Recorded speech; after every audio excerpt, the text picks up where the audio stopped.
just how often courtesy at a merge can just really fuck people's head up. If you don't have them, you're dead. Period. If there's no blood pressure, no heartbeat, and some areas were viewed as generally supportive for crop potential. Yeah, there was.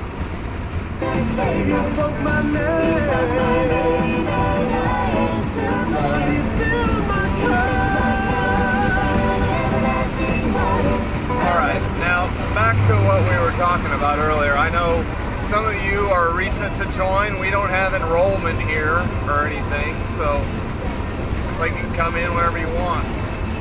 I better get gas.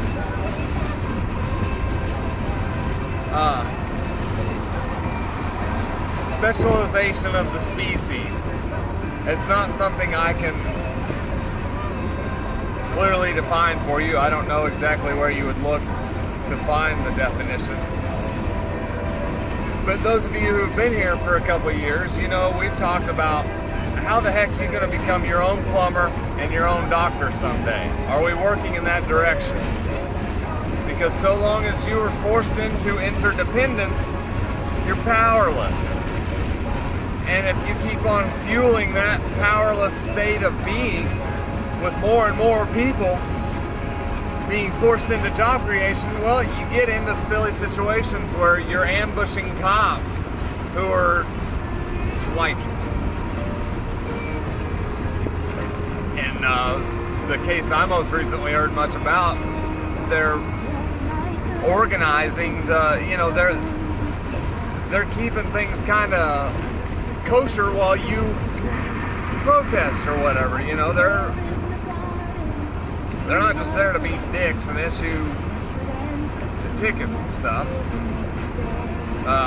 Here, we can turn around and Troop D get gas, because I don't know where the next gas station is, and this is not. We're all out of juice. I ain't drinking shampoo. By the way, who here has occasion to be pouring some two-stroke mix and think that looks a lot like ocean water from Sonic? No. But anyways, that's whenever we talk about specialization of the species, initially, in a lot of cases, it can sound, lots of these things can sound like a good idea, and they aren't necessarily a bad idea. Lots of times, good ideas ought to be somewhat temporary, not just capitalized on and expanded into entire tiers of eventually powerless people in the case of specialization. You know, it gets to be a thing where, like we said, you keep specializing like this, you're not even going to get to float from the window to the make line or whatever at Taco Bell or wherever, you know. You're going to get stuck in one place, and if that person isn't able to, for whatever reason, you know, if they don't come in that day, or if they get sick, or if there's an emergency or something, well, your whole shit goes down because one person's not able to perform their specialization, you know. And it's, you have to extrapolate. In a lot of these cases, you have to run it out to some possible end in order to see that it's not really the way to go forever. And again, there's enough on YouTube in terms of the end of the world, basically, to tell you that trying to engage these things,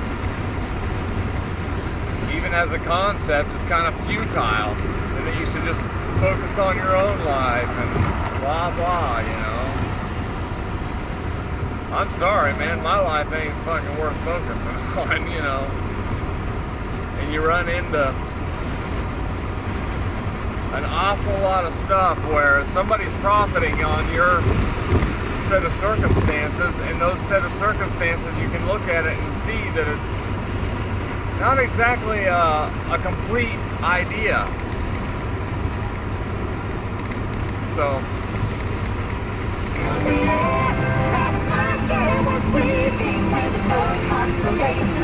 but this morning rejoicing in the God of salvation. Today there is hope in the morning light. What a gift of God.